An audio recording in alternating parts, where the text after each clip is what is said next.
अनि यङ पिपलको कन्टेक्स्टमा भन्दाखेरि पनि आई थिङ्क अब दुइटै छ होइन एउटा हाम्रो प्याटर्नमा हिँड्ने धेरै छन् होला होइन एउटा ग्रुप छ होला अर्को ग्रुप चाहिँ छन् होला फर्मल एजुकेसन सकाउँछु अनि त्यसपछि जब मार्केटमा जान्छु भनेर बस्ने होइन सो डिफ्रेन्स हुन्छ डेफिनेटली हामी चाहिँ इनिसियल डेजबाटै सानो सानो के पाउँछ जे पनि गर्ने भनेर गयो अनि त्यस पछाडि बिस्तारै एउटा लाइनमा गयो होला होइन अर्को ग्रुपलाई चाहिँ अलिकति बढी स्ट्रगल डेफिनेटली हुन्छ सो लाइक मेरो करियरमा चाहिँ त्यही उसले भने जस्तै प्रोफेसनली जब गर्न चाहिँ म कहीँ पनि त्यस्तो जाने अपर्च्युनिटी पाइनँ बट त्यो भन्नेमा चाहिँ I never feel proud of it कहिलेकाहीँ चाहिँ खस्किन्छ कि at least I could have join some corporates जहाँबाट चाहिँ I could have learn some किनभने त्यसपछि सेल्फ लर्निङ गर्न थाल्यो भने चाहिँ it will take more time होइन अनि दाइहरू जेस हजुरहरूले द अफरिङ ह्याप्पिनेस कसरी सुरु गर्नुभयो अनि जेस अब कोही मान्छेले आफ्नो स्टार्टअप खोल्दैछ भने स्टार्टअप रन गर्नु खोज्दैछ भने अनि उसले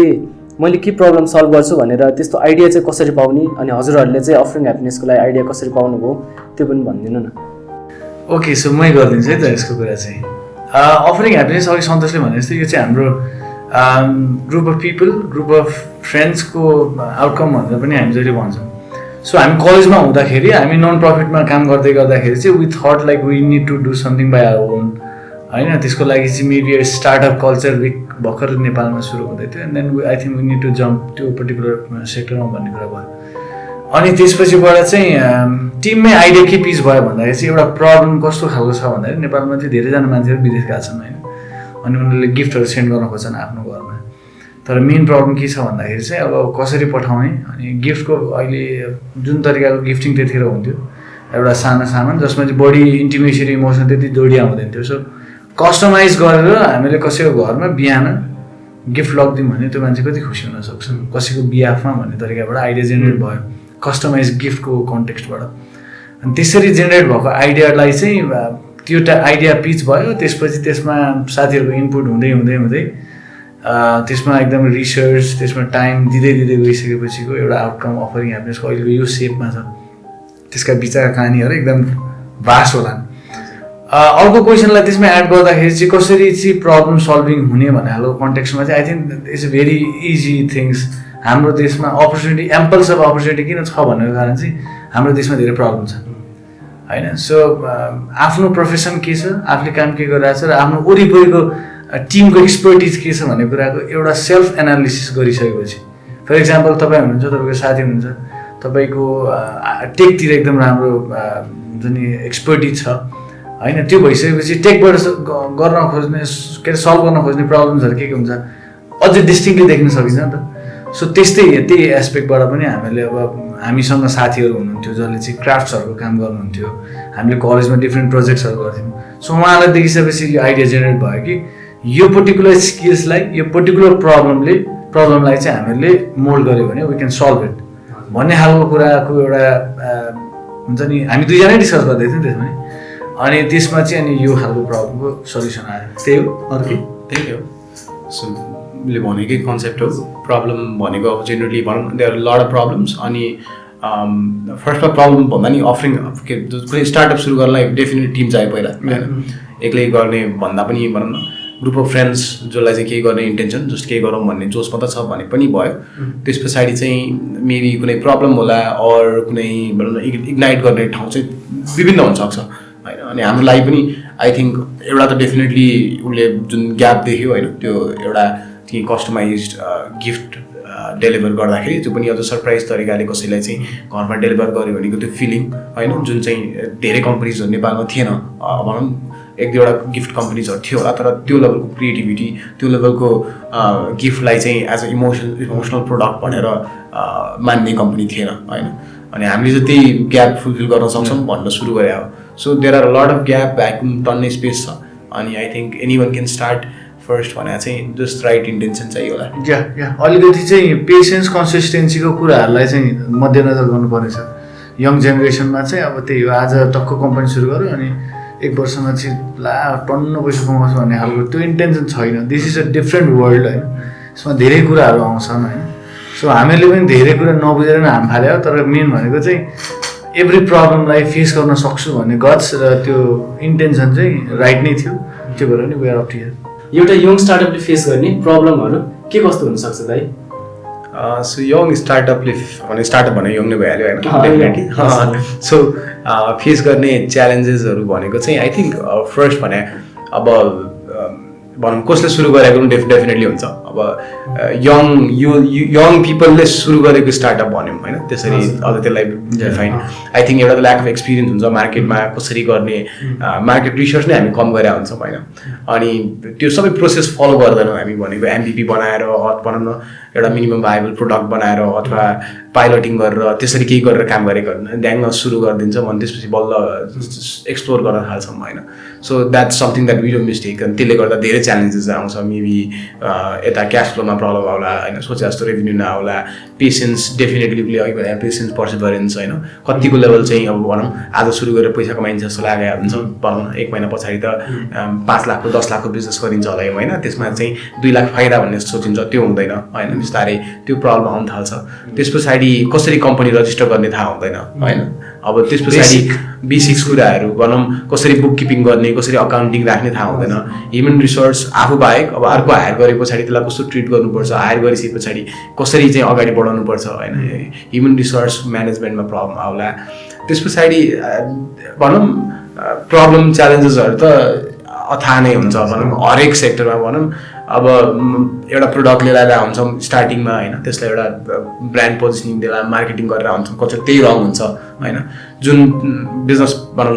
बिजनेस प्लान बनाउँछौँ हामी बिजनेस भनौँ मोडल बनाएर आउँछौँ त्यहाँ पनि मिस्टेक आउँछ हामीले फर्स्ट जुन कस्टमर सेगमेन्टलाई टार्गेट गरेको थियौँ त्यो मिस्टेक थियो हाम्रो होइन हाम्रो अजम्सन थियो कि आई थिङ्क दिल बाई भन्ने यो एज ग्रुपले किन्छ भन्ने हाम्रो प्रोडक्ट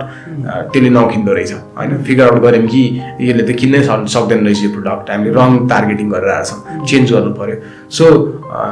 स्टार्टअप भनेकै चाहिँ it's design to search for right business model हो कि आफूलाई के फिट हुन्छ भनेर सो त्यो कन्टिन्युस आई थिङ्क 2017बाट अहिलेसम्म पनि हामी हाम्रो लागि के राइट बिजनेस मोडल भन्नु खोज्नैमा टाइम लागिरहेछ र त्यो एक्सप्लोरेसन एभ्री डे नै गइरहेछ सो त्यही नै च्यालेन्जेस त्यही हो च्यालेन्जेसमा पनि अझ अलिकति क्लियरली भन्दाखेरि चाहिँ जस्तै स्टार्टअपमा आउने अन्टरप्रिनरसिप भन्ने जुन यो टर्मलाई चाहिँ मान्छेले अब जो यङ माइन्डले जुन पर्सिभ गरेर आउनुहुन्छ एउटा बुझ्नुपर्ने कुरा के छ भन्दाखेरि चाहिँ दिस इज प्रब्लम सल्भिङ भन्ने अघि हामीले डिस्कस गऱ्यो नि प्रब्लम सल्भिङ भनेपछि that's obviously new to the market हुन्छ होइन न्यू टु द मार्केट भनेपछि कन्ज्युमरको अवेरनेस जिरो हुन्छ अनि यो होइन कि मार्केटमा के भन्दाखेरि तपाईँले प्रडक्ट ल्याएर राखिदिनु भयो भन्दैमा कन्ज्युमरले लिन्छ भन्ने नट नेसरी त्यसमा कन्ज्युमरसँग आफ्नो ट्रस्ट बिल्ड गर्ने कुराहरू होइन कन्ज्युमरले त्यो पर्टिकुलर प्रडक्ट किन किन्नुपर्छ त्यो प्रडक्ट अवेरनेसको कुराहरू यस्ता खालको कुरा त हामीले झन् बेसिकमा सोचेकै हुँदैन सो त्यो नसोचेपछि के हुन्छ भन्दा चाहिँ वाट वी फिल भन्दा चाहिँ म खतरा खालको एउटा प्रडक्ट बनाइदिन्छु ल्याएर राखिदिन्छु बबाल किन्छ पैसा त मालामा भन्ने हुन्छ सो मेन्टालिटी त्यहीँबाट मिस्टेक हुन्छ होइन सो मेन कुरा भनेको उसले भने जस्तै मिनिमम भाइबल प्रोडक्ट एमबिपी गरिसकेपछि त्यो प्रोडक्ट बनाइसकेपछि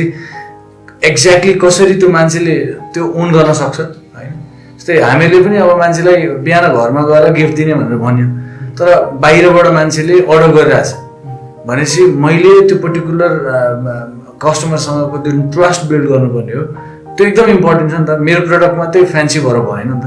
सो त्यो कुराहरू त्योभन्दा अझ अगाडि नै कुरा सोच्ने कुराहरू भनेको चाहिँ बेसिक अब आउन सक्ने प्रब्लम भनेको रजिस्ट्रेसन उसले भने जस्तै एकाउन्टिङ ह्युमन रिसोर्सको कन्ट्याक्ट्स मेन भनेको फाइनेन्स र बजेटिङ प्लान कि यु हेभ सर्टेन अमाउन्ट एकदमै थोरै हुन्छ त्यो पैसा सिद्धिसकेपछि भोलिपल्ट कम्पनी बन्द हुन्छ भन्ने थाहा हुन्छ तर त्यो हुँदाहुँदै पनि we fail to do a proper financial plan कि अनि त्यो भइसकेपछि एउटा पोइन्ट बुझिसकेपछि क्यास क्रन्च हुन्छ and then the one option भनेको just shut down the business that's the main problem हुन खालको कुराहरू सो सुरुको बेसिक कुराहरू अघि आएको कुराहरू एचआर फाइनेन्स होइन मार्केटिङ यस्तो कुराहरूको बेसिकलाई चाहिँ ध्यानमा राखेर वाइल्ड मिहिनेत गर्छु भन्ने टर्मबाट चाहिँ एउटा हुनुपर्छ भन्ने अनि सपोज दाइ मसँग टन्न पैसा छ अरे होइन अनि मलाई बिजनेस सुरु गर्न मन लाग्यो अरे अनि मसँग बिजनेस कसरी स्टार्ट गर्ने भन्ने आइडिया खासै छैन मसँग जस्ट पैसा मात्रै छ अनि मेरो चान्सेस कति छ म सक्सिड हुन्छु भनेर मार्केट एनालाइसिस नगरेर यसमा चाहिँ आई थिङ्क पैसा त भनौँ अफकोर्स क्यापिटल चाहिएला होइन तर क्यापिटल फर्स्ट रिक्वायरमेन्ट होइन फर्स्ट भने त अघिदेखि हामीले सल्भ गरिरहेको भनौँ न यहाँ राखिरहेको इस्यु भनेकै चाहिँ आई थिङ्क वाट प्रब्लम या सल्भिङ होइन अनि त्यसको लागि के सोल्युसन निकाले हो त त्यो चाहियो पहिला। सो कुन चाहिँ प्रब्लम सल्भ गरिरहेको त्यो प्रब्लमलाई पनि भनौँ न सक्सेसफुल स्टार्टअप हुनको लागि अरू सक्सेसफुल बिजनेस मोडल हुनको लागि चाहिँ त्यो प्रब्लम कतिको ठुलो हो, इनफ मार्केट साइज छ कि छैन होइन भनेको चाहिँ अब प्रब्लम छ होला तर त्यो प्रब्लम साँच्चीकै त्यति ठुलो प्रब्लम हो कि होइन होइन कतिजनाले फेस गर्ने त्यसको प्रब्लम पनि भनौँ न मलाई डेली पर्ने प्रब्लम हो कि वर्षमा एकचोटि पर्ने प्रब्लम हो कि 10 वर्षमा एकचोटि पर्ने प्रब्लम हो होइन त्यस्तोले नि फरक पार्छ। सो त्यो एउटा पहिला त प्रब्लम नै बुझ्नु पऱ्यो, त्यसलाई लिएर आएको सोल्युसन जुन छ हाम्रो त्यो सोल्युसनको पार्ट भनेको हाम्रो प्रोडक्ट भयो, सर्भिस भयो, एक्सपिरियन्स भयो होइन जुन त्यो चिजलाई चाहिँ अनि बल्ल त्यसलाई चाहिँ अघि मैले भने जस्तो MVP बनायो होइन त्यसलाई त्यो चल्यो भने त्यसपछि कस्टमर्सहरूको हाम्रो सबै थाहा भयो बिजनेस मोडल बनाउँछौँ हामी अनि त्यस पछाडि चाहिँ हामीसँग टिम चाहियो होइन डेफिनेट टिम पहिलेदेखि हो टिम आइडिया त्यस पछाडि अनि एक्जिक्युसन होइन अब एक्जिक्युसनको कुरा हो एक्जिक्युसन गर्नको लागि राइट टिम छ कि छैन भने हायर गर्नु पऱ्यो तर it does not mean that startup भने पछाडि एकैतालि मान्छे टन्न हायर गरेर एक्जिक्युट गर्न सुरु गरिहाल्ने होइन होइन वेन हामी चाहिँ यताबाट मलाई एउटा मनपर्ने चिज छ कि जस्तै मलाई चाहिँ आइएम अ भिजनरी भन्दै गर्दाखेरि there are ample of data होइन इन्फर्मेसन जसले चाहिँ म हेलुसिनेट गरिरहेको छु भन्ने डेटाहरू छ क्या होइन सो स्टार्टअप भने पछाडि चाहिँ इट्स त्यो सर्च र एक्सप्लोरेसनमा जाने हो स्टार्टिङबाटै कि मैले भनेकै कुरा राइट हो भनेर पुरा मान्छे हायर गरेर सुरुवात गरिहाल्ने होइन पैसा भयो भने I think the wrong thing that you start the same way होइन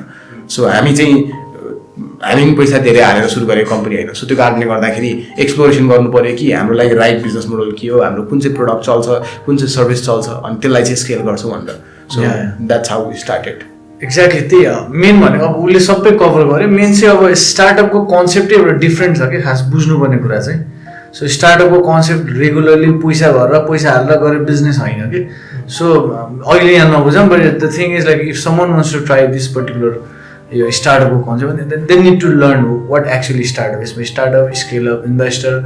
कति धेरै स्टेक होल्डर्सको यहाँ कुराहरू आउँछन् होइन सो त्यो बुझेर आउँदाखेरि चाहिँ पैसा मात्रै होइन that's a very basic things त्यो त झन् बरु पैसा धेरैसँग आयो लास्टमा यो एकदम रङ डिरेक्सन ड्रेन भयो भने पैसा बर्न हुन्छ but you get nothing at the end of the day कि सो त्यो एस्पेक्टबाट चाहिँ त्यो पर्टिकुलर कन्सेप्टै बुझेर आउँदाखेरि it will be more helpful. Thank you.